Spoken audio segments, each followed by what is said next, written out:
من الشيطان الرجيم بسم الله الرحمن الرحيم وصلى الله على سيدنا محمد وعلى آله وصحبه وسلم تسليما سدد لساني نوير جناني صفي أماني وزد براي.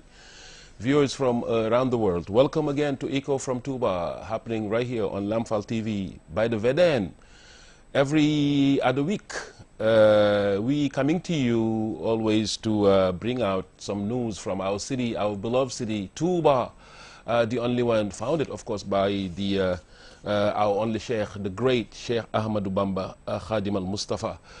Today we thrilled, delighted to have our guest, our Sheikh, S.Abdu MBACKE, visiting, of course, from TOUBA, S.Abdu MBACKE, and to our left, Serigne Mamadou Nyang. I don't know about the Nyang though. Serigne Mamadou Nyang visiting also. This is going to be our two guests today. We're going to talk about an important topic today. Sheikh Ahmadu Bamba, the humanist, a servant to Rasulullah sallallahu alaihi wasallam.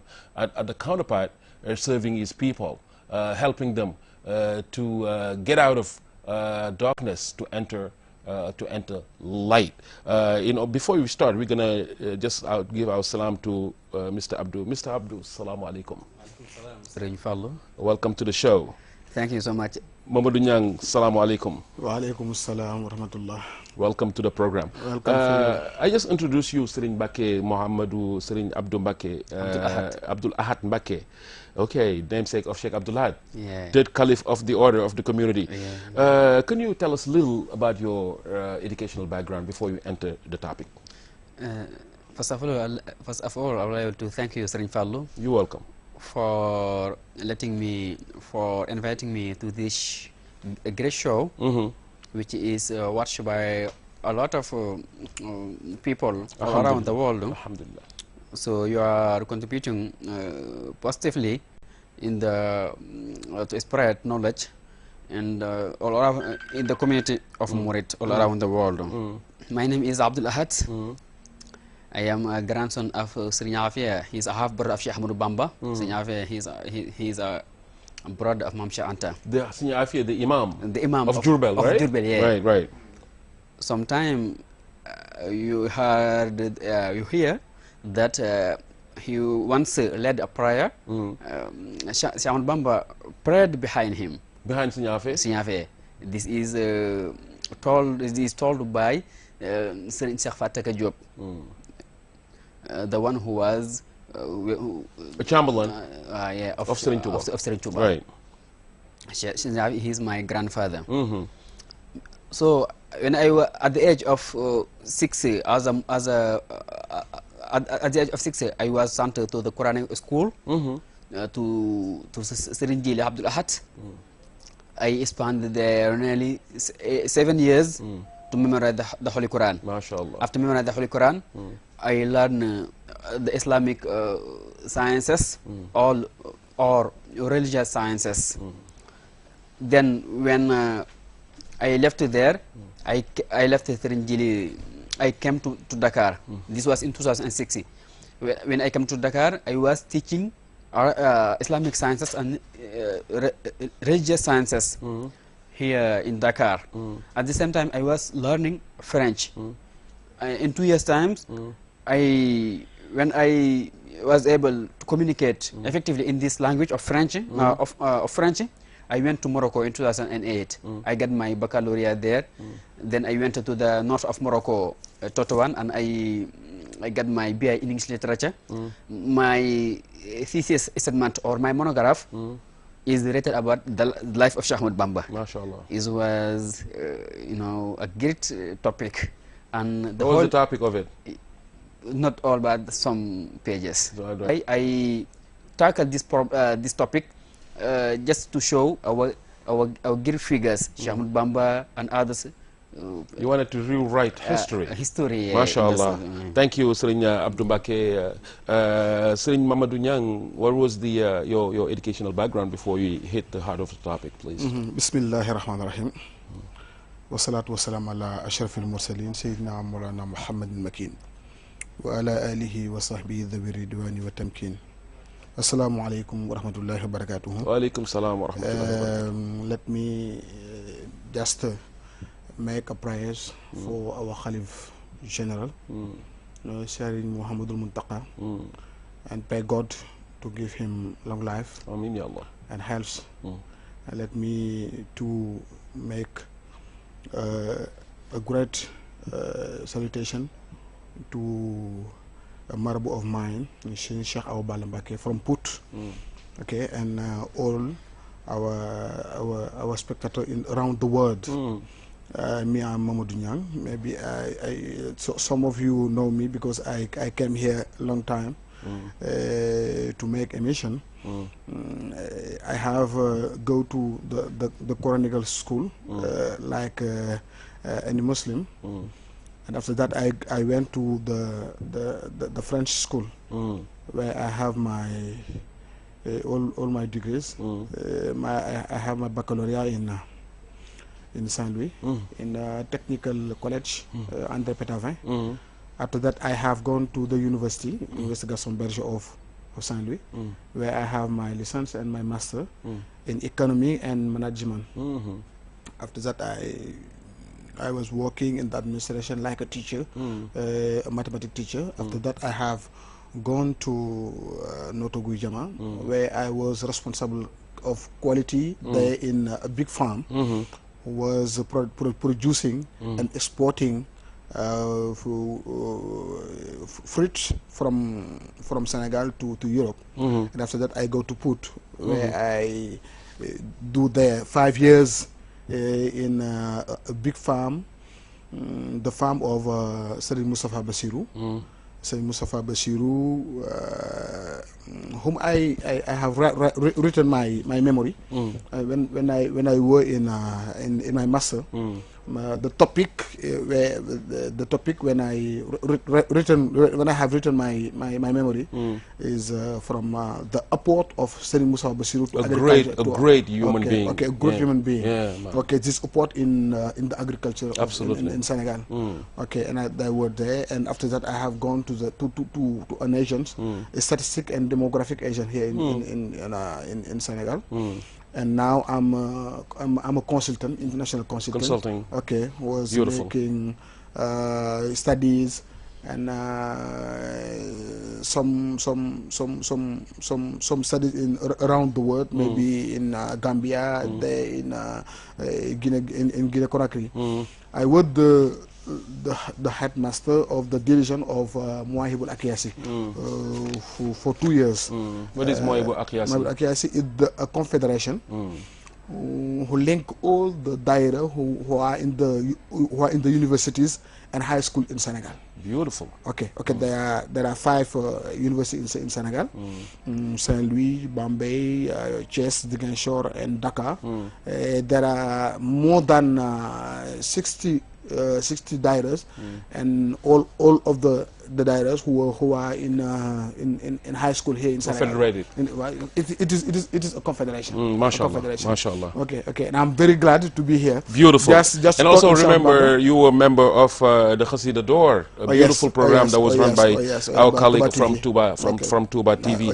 You mentioned Serigne Muntaqa, may Allah give him long life, and also the project he has, especially the university. May Allah help us finish it, inshallah. And also Serigne Moustapha Bassirou, someone who's really, he's amazing what he accomplished from Parokhan in the community. I think, mashallah. Okay, just now around I think we're going to have you for a program for Serigne Moustapha Bassirou, because people have to know what he accomplished. It's an obligation. It's an obligation, absolutely. but because it is a great man. Absolutely. Who do a lot of things here in Senegal. Absolutely. Who accomplished something was not easy to do. Okay, to do right around agriculture, around education. You know, there's 2 personalities that really amazes me, like for the later generation. I mean, the recent generation.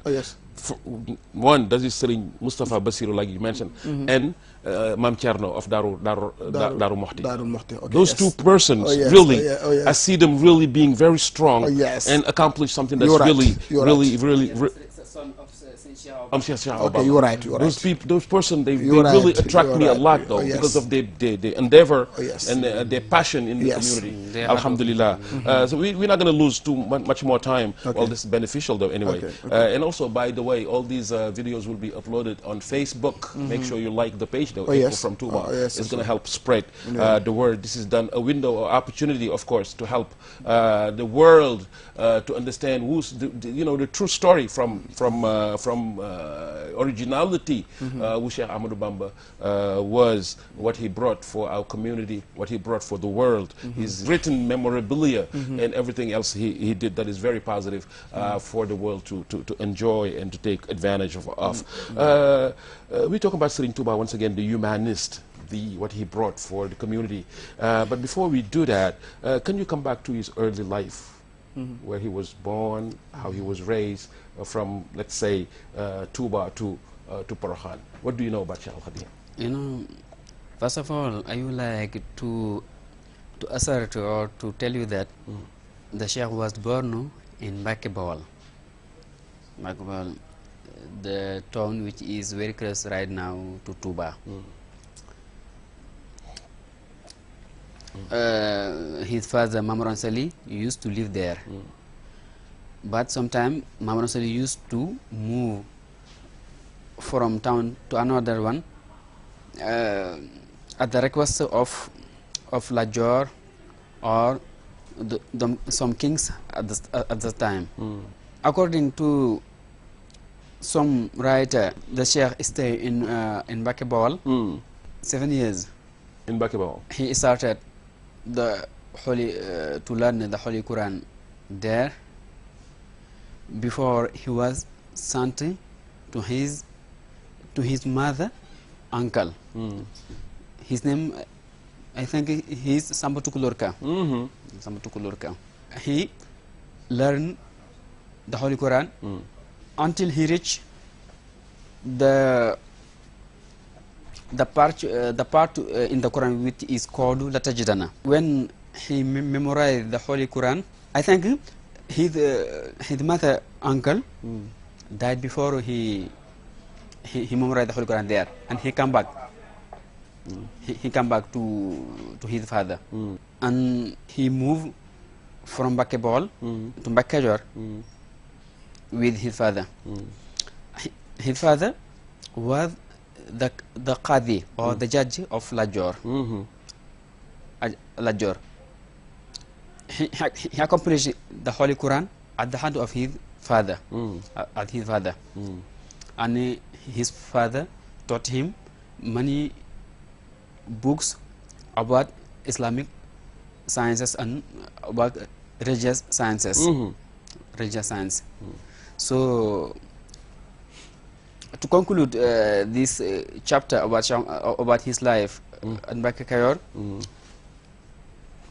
I can tell you that he was showing capacity, I mean, to learn and to teach as well.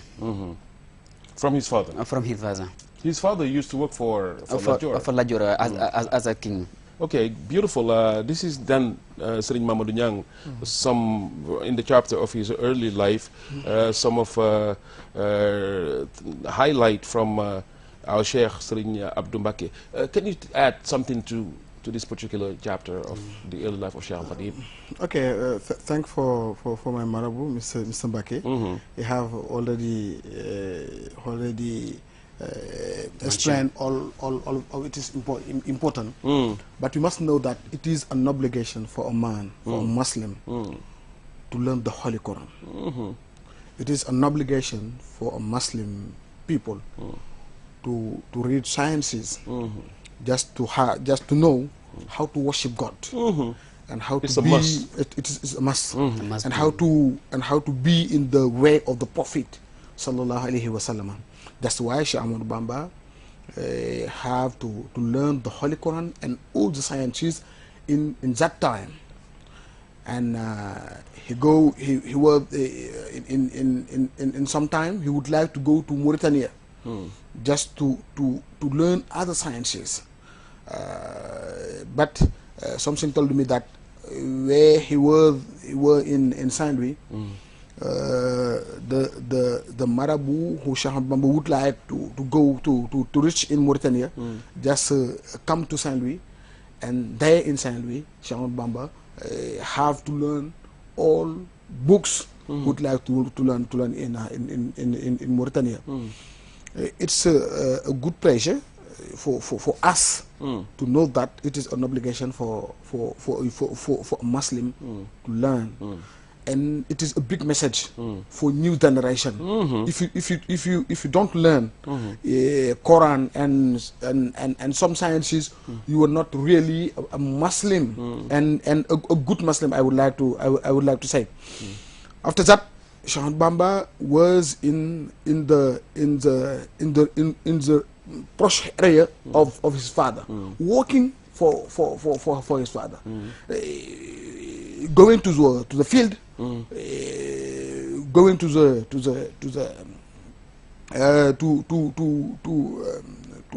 the field of his father, and like all of the others students, he was there working for his father and learning and teaching for his father. And after the death of his father, the year after the death of his father, he created the Mouridism way. It's for me a great message to know that we young people must be behind their father, working for their father, and just waiting for the thank of their father before creating anything. That's why Sheikh Bamba wait until their father be absolutely dead. Okay, and the year after he created the Mouridism, and when he created the Mouridism, maybe it was in the year 1883. Okay, 1883. He reassembled all the students who were there, and tells that Shafihani Rasulullahi bihawlihi rabbi asabaka bil himmati wala turabbihim bidarsi faqat wa rabba kulla wahidin ma yalahu bi. That means that I have received an order in the Prophet Muhammad sallallahu alaihi wasallam, who told me that just to create a way and tell you that right now I will not be teaching only, but after teaching I would like to make you go in God, and after training you, and after learning, it was because it is important to make there a good remark. Something tell that Sheikh Bamba had tell to the student that he stopped teaching. It's not right. He tell that after teaching, in addition of teaching, I have another manner, another way to make you go to your Lord. Beautiful Sayyid Mamadou Niang. MashaAllah. I mean, even his written theme contradict that idea, because he wrote Tasawwur Shikhar, Tasawwur Shiban. He cannot stop teaching by writing all these beautiful books. By the way, we saying salam to our Sheikh Murtada Ibn Sheikh Abdullah, my Sheikh, by the way, and also Sayyid Mustafa of Sibi Khotan, Sheikh Abdullah Kamara, all those are friends of mine, Sayyid Seydou Dia, inshallah, and my brother Sayyid Makhtar Silla, but also thinking about Rajab. The day of S.Fallou is coming.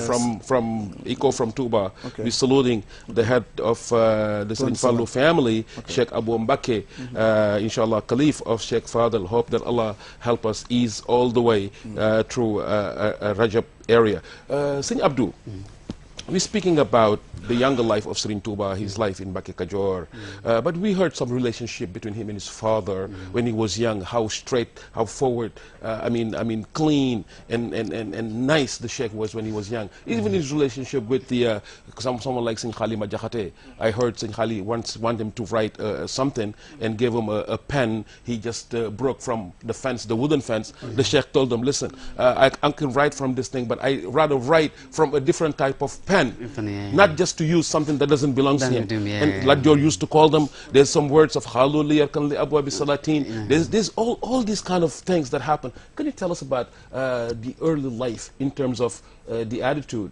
and the behavior of our Sheikh on his early life? Inshallah. At an early age, I can say that the Sheikh was a model with all the meaning of this word. He was a model. He never committed offense. He never committed offense against his own God or any injustice against his human brother. His father noticed. His father, Mama said, noticed that. That's why he used to entrust him to the school, to his school. He used to ask him to teach the students and the students, because he knew that he will be the inheritor. He will be inherited by Sheikh Ahmadu Bamba because of his good behavior and attitude. As you mentioned earlier in your statement, Khadima Jahata used to come to visit Mamran Sali. One day, when he came, he used to use a pen which he doesn't belong. Maybe the fence. He broke the fence of Mamran Sali and wanted to create a pen to write in order to be able to write with it. And the Sheikh knew that this pen doesn't belong to Qadi. And the Sheikh, in order not to, to offend or to commit any kind of injustice toward any toward the creator or any creature, he refused to use that pen and went to seek another a pen which belongs to him in order to be able to write. That tells you how good character he had. He has good character. Al-Makarim al-Akhlaq. Yeah. If you read David Robinson, the book I show you before we came here, right. David Robinson said that the Sheikh Ahmadu Bamba didn't want his first Muhammad Ansari to stay in the shadow of Lajor, or to walk or to be close to Lajor. If you read this book, you will find in that book that Sheikh Ahmadu Bamba one day told Muhammad Ansari, either you leave Lajor or I leave you.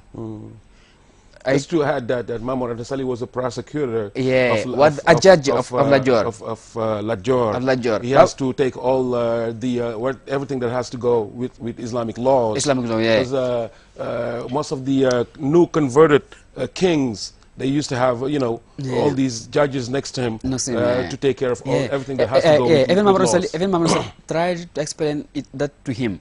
He told him that he is a king. That ample power belongs to him. I have to be close to him in order to help him to practice the Islamic laws. Otherwise, he will he will use another law which are not un-Islamic, and he'll be responsible. Yeah, he'll be responsible. That's why. But at the end of the day, Muhammad Ansari followed the advice of Sheikh Ahmadu Bamba. And he went to MBACKE Kajor. That's why, in order to be a little bit far from, in order to be the worldly kings. To be far from Lajor, in order to preserve and protect the Islamic legacy inherited by his four grandfathers. When in 1882. Muhammad Ansari passed away, I think in MBACKE Kajor. When he before when he was sick, and knew that he will he will no longer be in this world, he called the Sheikh and entrusted him the Dara, which means the school, the Quran school, and we can say it was a university, because people all around Senegal used to go there and to study Islamic sciences and Islamic religious sciences. Interested the school or the university to Sheikh Ahmadu Bamba, and asking him to follow the footsteps of his great grandfather, which we Ahlu Mbake inherited from them. Soon after that time, the Sheikh with the family left Mbake Kayor and come back to Bawal. As you know, in that area of Mbake Kayor, there was chaos. We can say chaos. And the kings are fighting each other, and the French authorities were trying to dominate the country and trying to kill.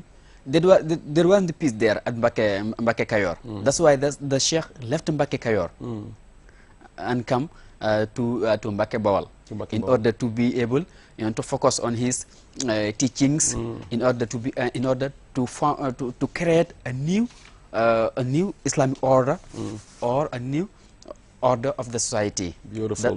That's why he created the Mouridism. Beautiful, Serigne Mbake. Well said. What he, the Sheikh, how he started his early life, having a wonderful character, good manners, respecting his family members, his father on top of it, but also his father's friends like Serigne Khalima Jakhate Kala, and how he was entrusted, like he said, to the new school. Serigne Mamadou Niang, what's going to be your assessment on what he said about the early life in terms of good character of Serigne Touba? Okay, there I would like to add that Khalima Jakhate Kala, some people told that Khalima Jakhate Kala has teach some books to Sheikh Ahmadu Bamba. By our study, the relationship who exists between Sheikh Ahmadu Bamba and Khalima Jakhate Kala is not a relationship of teaching, but in the earlier life of the Sheikh, when the Sheikh write a book, he just give it to Khalima Jakhate Kala, just to look at it. If they any mistake or in critical of the language, he make it to him. But Sheikh Ahmadu Bamba has never teach or learn a book.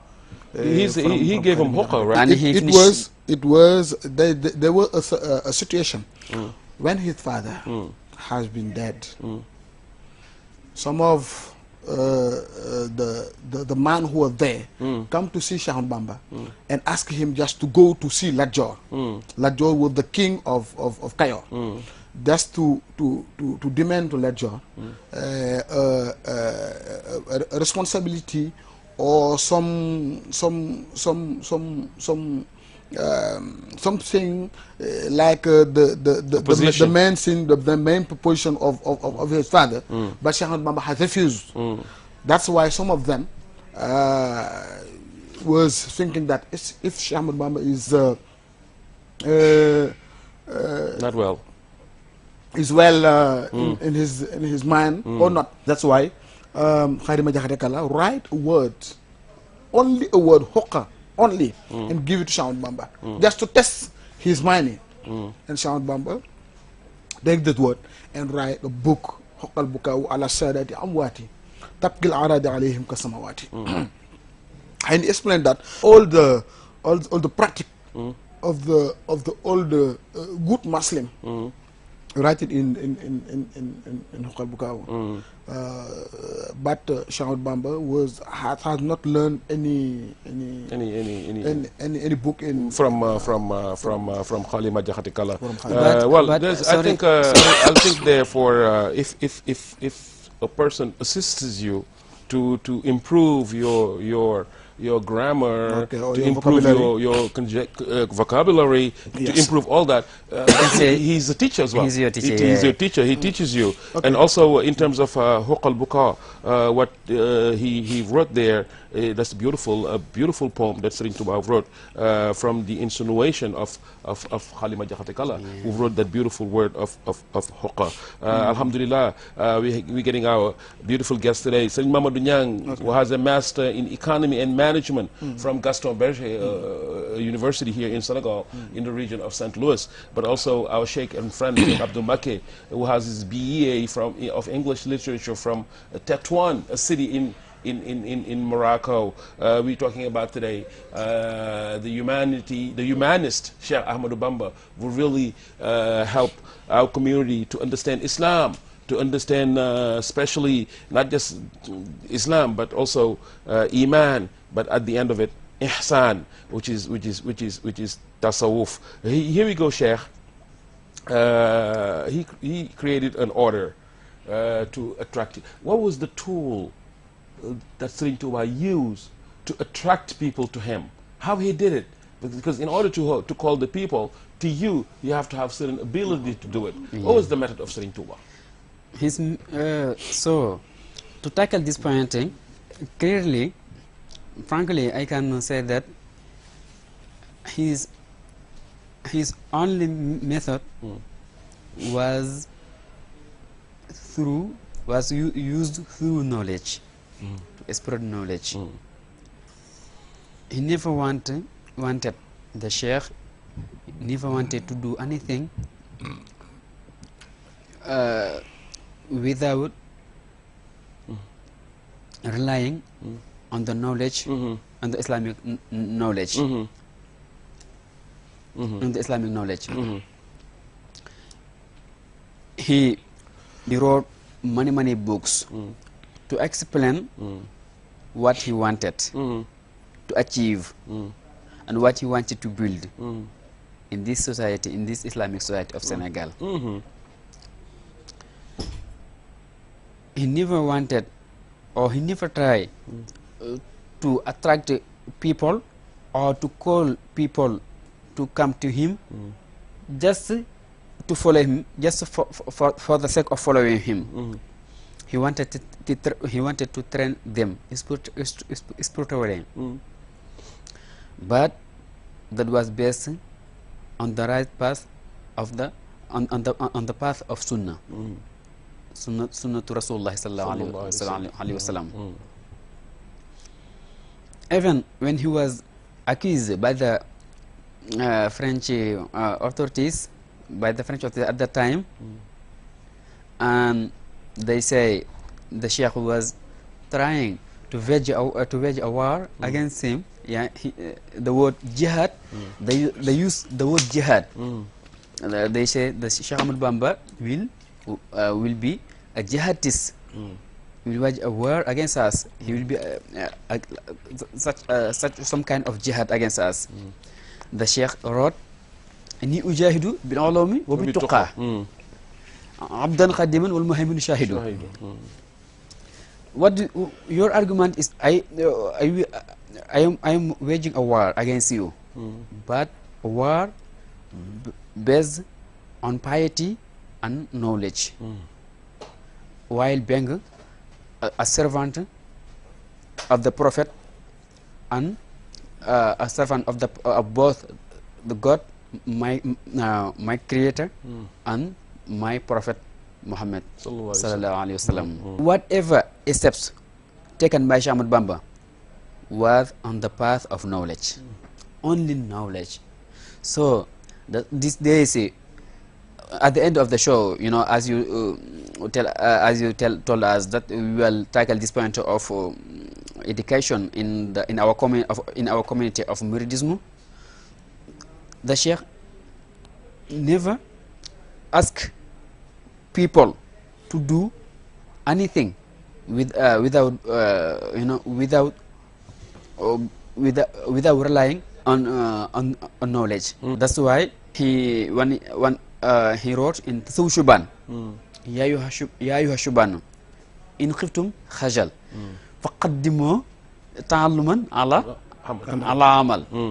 So if you all young people, if you don't want to be ashamed to feel any kind of shame in front of your colleague, you have to go first to learn some skills before you join the professional life, or before you are this means that his aims, objectives, tools were all based on one criteria, which is knowledge. Beautiful. We are as murid, we have to learn. We have to learn everything, every aspect of life. We have to know our religion. What is our religion, Islamic religion? We have to learn the Sheikh. We have to learn everything. Our creed. Before we speak, before we act. Otherwise, we will no longer be on the right path. We'll be astray. That's what I can just say about this point. Absolutely beautiful on knowledge, how the Sheikh attracted the community to him by having a pure heart. Even what Allah told Rasulullah sallallahu alaihi wasallam, if you don't have a purity of heart, they won't be around you. So there's some certain criteria in terms of whoever Allah sent to a messenger to call for people, creator of makarim al-akhlaq, of good character, good manner for people to come to you. Can you add something to that? What the Sheikh used, how people loved him, how they came to him, especially when Sheikh Ibrahim Fall came in. There's a huge change that happened in the school of MBACKE Kajor. Okay, in the school of MBACKE Kajor, you know that if in the time who the Sheikh make his historic speech, just to take people and went them to God. The first who come to the Sheikh and make allegiance is the Sheikh Adama Gaye. The Sheikh tell that awwalu man amana biya Adama Gaye wa baya gali Adamu Gaye fa Ibrahim Asar fa Masamba Diop. The first is Sheikh Adama Gaye, the second Sheikh Ibrahim Asar, and the third is Sheikh Ibrahim Asar and Sheikh Masamba Diop Sam. And Sheikh Fall had been maybe the 40. He was the 40. Some people tell that, but for me, there is two parts of the life of the Sheikh. The first part is himself. How it is really possible for him to reach his God. It is the first part, and the second part, how to take people and to win them to God. Donc that's the two parts of the life of Sheikh Ahmadu Bamba. And in the second part, how to take people and go and win them to God. It will be so complicated because the first act is just to write some books, just to make him know their God and know their self and know the Prophet Muhammad sallallahu alaihi wasallam. That's why he told that man kana jahilan bifardihi walam yas'al for nafsuhu abada wa salam. If something don't know what is legal or not legal, these people can't be rich his God. That's why he write lot of books like Mulayinu Sudur, Munawiru Sudur, and Jawhur Nafis, and the other books like in Tasawuf, Hoqal Bukau, as you said, and Masalikul Jinan.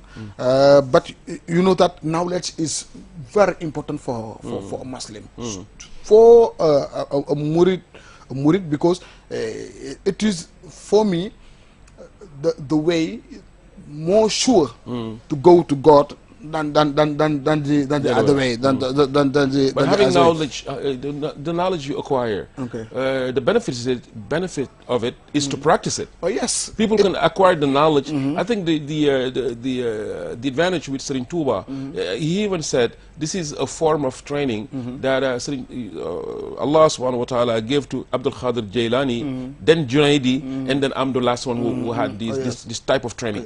People used to have the knowledge, but not the capacity to practice it. It is an obligation to make in practice all knowledge you learn. The Sheikh has the Sheikh Ahmadu Bamba has written it in one of his books. He tells that إن الذي لم يحشر بالعالمين ليس بعالمين ولو أفنى الفنون. Absolutely. If you learn all books, if you learn all knowledge, and you don't make it in practice, you are not an intelligent man, but like a horse, or donkey or animal, or who have some books, you must make it in practice. And in making in practice and having good character, like adab, like adab.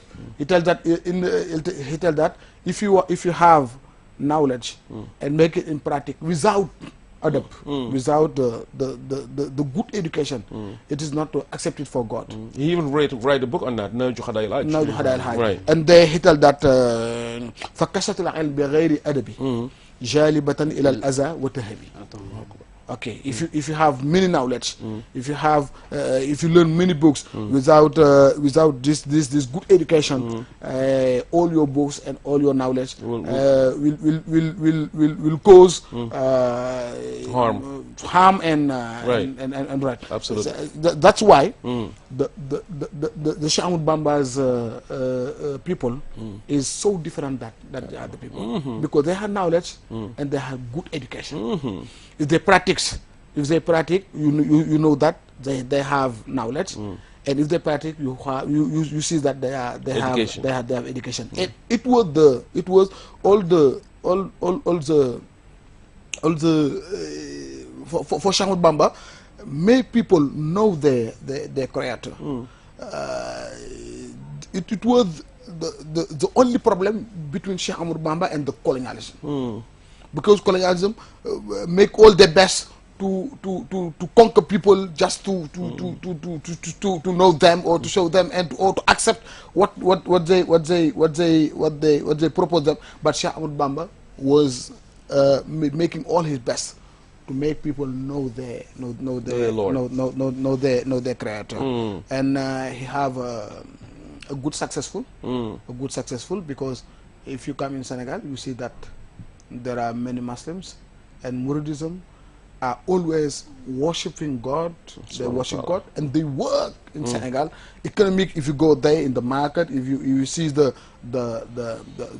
all sector of the economic, there are Murid who are there, and they work just to make the world happy, and they worship God just to know their creator. Beautiful. That's the work of our Sheikh Al Khadim, Sheikh Ahmadu Bamba. And on top of that, if you said Rabbi kulla wahidin minhum bima yaliqu bi, that means people are different. Oh yes. Everyone you need a certain capacity. Oh yes. To the way you train Serigne Daro Sanjay will be different from the way you train another one. And also on top of that, you can see that anyone you have to give out your best in order. Something you cannot, if you're not trained, lan tanalul birra hatta tanfiqu mimma tuhibbun. You cannot be trained if you don't give out the thing you cherish the most to Allah subhanahu wa ta'ala. Has a hidayah. TOUBA li abdin muridin sadikhin lahumu bi khidmatin aw bi hubbin aw hadiyati. So this is a form of training that really Sheikh Ahmadu Bamba brought in Senegal by an order of Allah subhanahu wa ta'ala. That's important, because before you train people, these people belong to Allah subhanahu wa ta'ala. That's the problem we're having now in the world. People just come out of nowhere from the bushes and says, okay, I'm going to start, I'm taking kids. You were so right that Sheikh Ahmadu Bamba write it. He have an order who come just from Allah subhanahu wa ta'ala. Amarini Rabbi bi an usari'a bi annani malazun wa mafzahun faman arada khayran fi kilta yadayni falyalus bi. I have an order from Allah, who come from Allah, who allowed me to ask people just to come in me.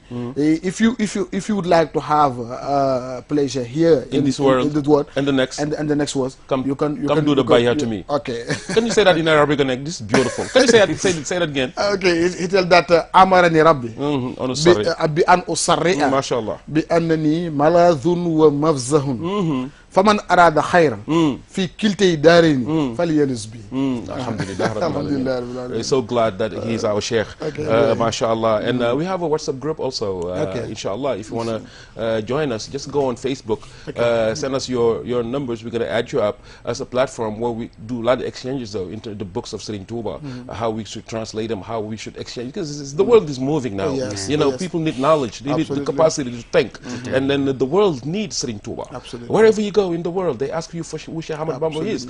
So it's a necessity now to learn all languages. I mean, a lot of people, even China, they have a diary now in China, in Japan, Indonesia, in Japan. All these people are going there they need Serigne Touba, because whatever you have in the world and you don't have peace of mind, peace of heart, it's just useless. All we need is there's one truth, one truth, one is one day we're gonna die, and nobody can avert that. So since we're gonna do that and we're gonna meet Allah, we gotta be prepared for that. And Serigne Touba is exactly the one who's helping us to be ready for the great meeting of Akhirah, inshallah. So like the page on Facebook, inshallah, and help us. Tell us what you think about the program. It's been going on for a while though, and then something we could upgrade or anything else we can do to make it better. If you want to be a guest also, just go in there, something you want to talk about. This is a program though for Serigne Touba, Serigne Touba, to promote the work of Serigne Touba. If you want to do that, send us a message. Inshallah, we'll invite you. Go our page, Echo from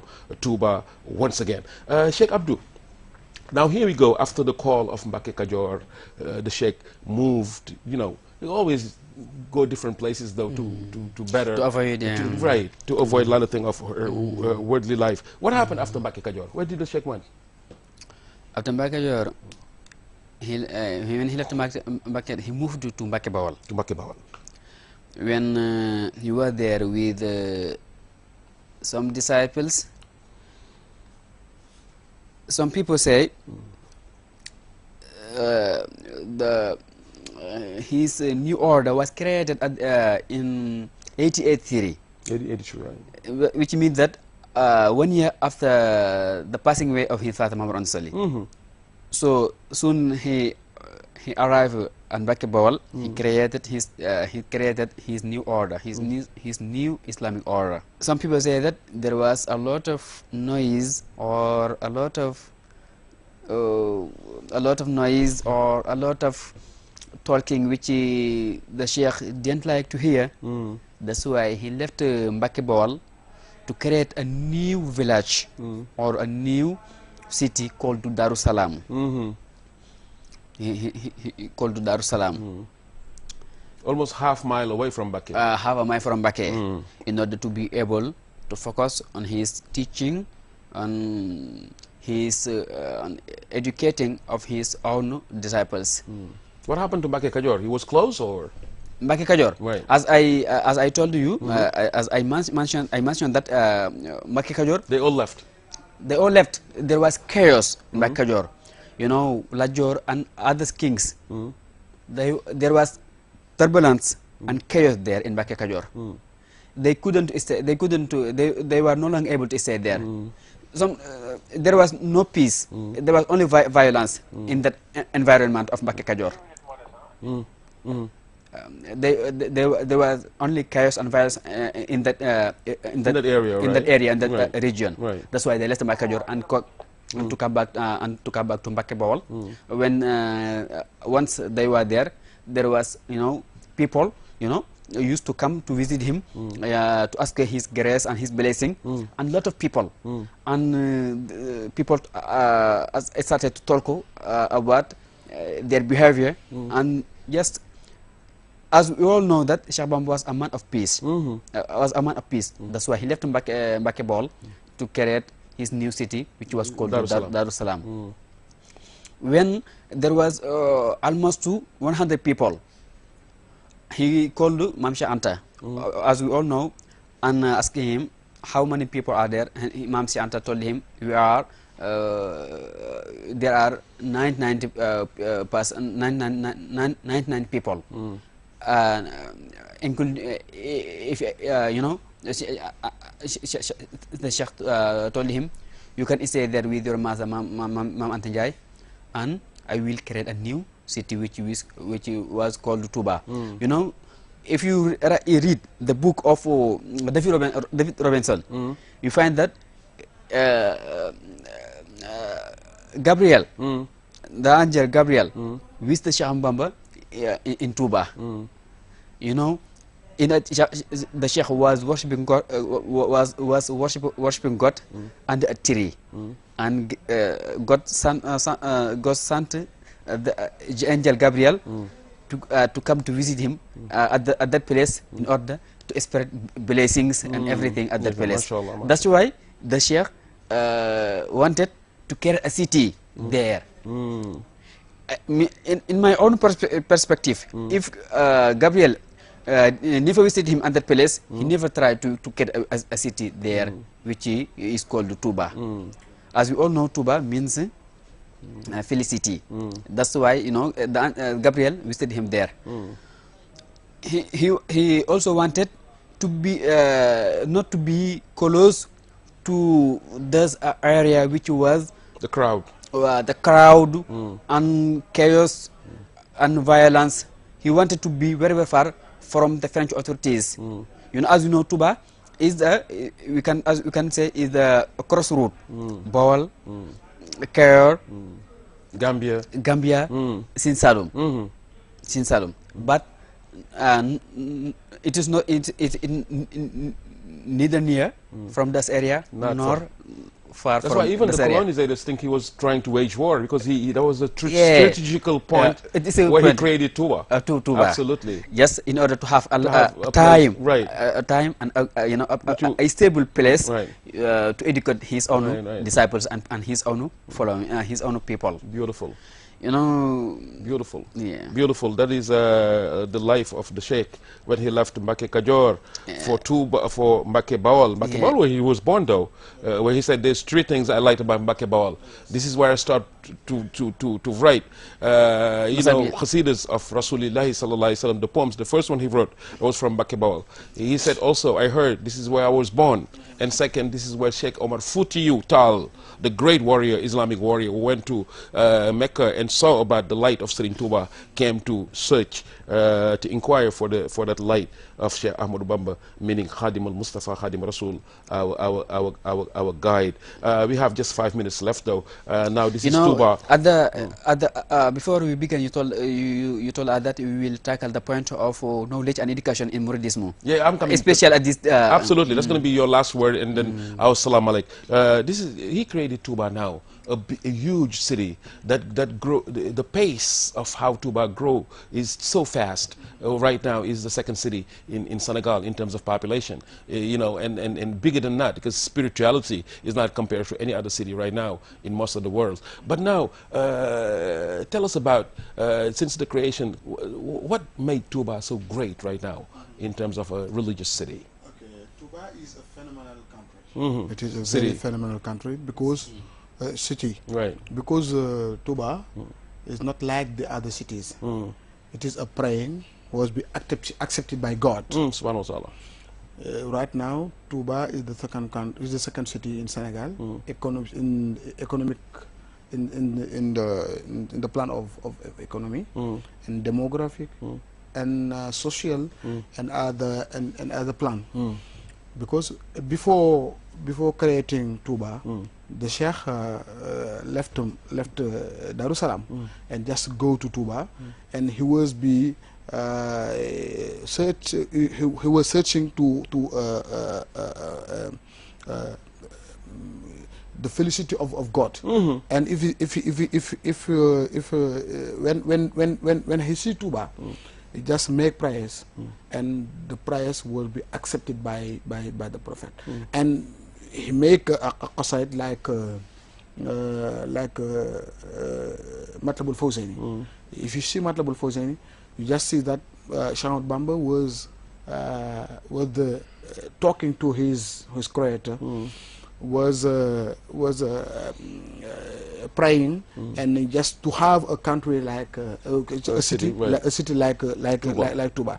He tell in the qasaid that wajal hudaban maskana ta'allumi wa mawdi' al-fikrati wa tafahumi. Okay, God, please, I would like this city who will be a city of ilm, of sciences, and a city who can attract people who would like to go to God. It talk also that wa jannatan li salikin muridi wa junnatan an hatikin maridi. God, maybe this city will be the paradise of all who go in the way of Allah, and be a limit or a limit for all who don't want to go in this character. That's why TOUBA is a big city, a spiritual city, because Sheikh Bamba tell that I have created this city only to worship God, to learn and to teach the religion of Allah, but not to a place who life can be like something who go to the sea, or to go there like the weather who is good, but there it is for the soul, for the soil, for spirit. That's why the first disciple who was there in TOUBA, like Mam Cheikh Ibrahim Fall, like Serigne Darou Hassan Ndiaye, like Serigne Massamba Diop Sam, like Cheikh Ibrahim Sarr Ndiaye, and Serigne Da Abdourahmane Lo, they have very big soil, and they have the agreement of Allah. They in TOUBA. Beautiful. Our time is up now. Quickly, what we should do in order to take advantage of the knowledge from TOUBA that Serigne TOUBA gave us. I mean, the heritage itself. To finish up, to sum up our discussion, just if we lighten our path toward God, and toward the Prophet Muhammad, and toward the Sheikh, our guide, our beloved guide, we have to learn. We have to learn how to know how to worship our God. We have to learn how to follow our Prophet. We have to learn how to put our footsteps on the same path which was put by Sheikh Ahmadu Bamba. That's why our Khalifa, our actual Khalif, Sheikh Muhammad Muntaka, may God bless him and give him a long life. He's doing his best. He's trying to build a university, which was a prayer, a project of Serigne TOUBA. A project, or Sheikh Bamba used to pray in his poems to have a building of knowledge, or some kind of university at his city of TOUBA. MashaAllah. As Sayyid Muhammad mentioned earlier in his statement, wajal dawi maskana ta'allumi in Madlab Fawzaini. The Sheikh wanted his city to be a place of learning, a place of knowledge, a place which all people can learn and can have some skills which can help them to live a normal life. Beautiful. Without any problem. Beautiful. Beautiful. Thank you so much. So fish. So just I would like to say thank you so much. Thank you. Because media is a tool which can of education. So you are here, but you are educating people. MashaAllah. How you are telling what you know. When you are telling what you know, you are educating people. You are educating millions of people. You are helping us to share what we know also with you. That's why I thank you so much. But I pray God for you to bless you and to prepare your life, to bless your life. Amin ya Allah. Amin ya Allah. Your last word on education and your assalamu alaikum. Okay, that he tell that our Khalif, Sheikh Muhammadul Muntaka, Hafizahullah wara, he will do all his best to build a university. It is not for him, but for our generation, future, the generation future. It is very important because science is Muridism. If you don't have skills, if you don't have knowledge, your Muridism will be so complicated. That's why the Sheikh. It's not going to be tawfiq, like he says. It will be tawfiq. That's why the Sheikh tell that al-ilmu wal-amalu jawharani li khayri darin yaljubani. The sciences and the practice is two things. If you have them, you have the felicity in this world and the next and the next world. Right. We Muslim, we Muridism, we just do all our best to give to the Khalif all he need to build these universities, just to have all skills and all knowledge we can have to worship God and to work for Sheikh Ahmadu Bamba. Absolutely. For Sheikh Ahmadu Bamba. It is an obligation for anyone beautiful to learn, beautiful. To learn, just to worship God and to work for Sheikh. And at the end, I would like to thank you. To thank you and thank you also my Marabu, Mr. Sheikh, and tell you that you have a good emission. MashaAllah. Because we are Murid. We always talking in Wolof. All Wolof know maybe Sheikh Ahmadu Bamba, but we just talk. Nowadays, you know, I have many my American friends. They told me before I came here, they will watch it. They will watch the show. I tell them it will be recorded, but it will be shown right after. Well, anytime it's going to be on YouTube, I'm going to let you know, guys. They told me they will come to visit Senegal. MashaAllah. So when they are here, I will bring them to to have a show with you together. I'm sorry, the time is up though. Okay, we have to really wrap it up. That's what it is. TOUBA, our only city. When Serigne Touba prayed for TOUBA and said, "Wajalu maskani bijai mislil meha," just like the other one, which is the real tree. That's why if you go to TOUBA, you'll see Darul Salam, because it's for Allah. Darul Minnan, Darul Khudus, because the city itself is for Allah subhanahu wa ta'ala. So if you're in the city, you have to keep in mind that you're in a city that was dedicated at the beginning of his book, Matlabul Fawzain, to Allah subhanahu wa ta'ala. His only goal, the Sheikh, was I'm sure the Murid will build the university as they always done. Sayyid Abdullah used to say, I know you guys are Murid, not just Murid, but you are Sadiq. Because you never came here and tell me anything from the future, from the afterlife. You always tell me about this world, because you know you're conscious about Serigne Touba will be there for you. That guarantee your Murid Sadiq. They did the Mosque of TOUBA, they did the Mosque of Dakar, the university, 37 billion is nothing for the community. And Alhamdulillah, thanks also to groups like TOUBA Chakanam. Those people are realizing a lot of good stuff for our city. This is the only city we have. If the city is good, the order is good. So we have to get ready to help the Sheikh in all the enterprises he's doing. Alhamdulillah, may Allah give him long life. The only city in the whole world which smoking is forbidden, alcohol is forbidden, everything which is harmful to a human life is forbidden. The only in the whole world. If you're in Makkah al-Mukarramah, you can smoke, but you can't do it in TOUBA. We'll take that as our last word of this program of Echo from TOUBA. Until next time, wassalamu alaikum wa rahmatullahi ta'ala wa barakatuh. Jërëjëf Serigne Touba. Jaraw lakk Imam Cheikh Ibrahima Fall.